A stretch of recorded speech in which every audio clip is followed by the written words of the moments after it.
এই বন্ধু কই যাইতাছ? এই যে একটু দোকানে যাইতাছি। আমার একটু লয়ে যা বেটা, বৃষ্টি লইগা যাইতে পারতাছি না, তুই তো ছাতা আনছ, লয়ে যা আমারে। আয়।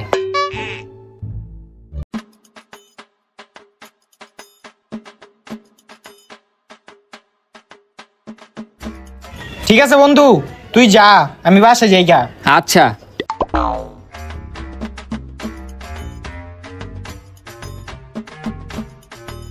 এই যে কাকা চিপসের টাকাটা।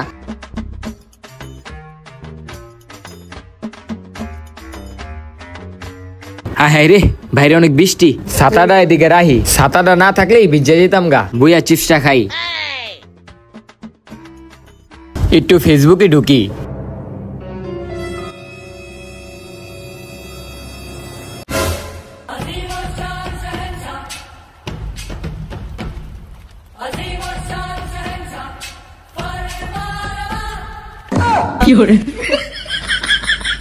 ওর আমি উপকার করলাম, ওই আমার চামচা বানায় দিল।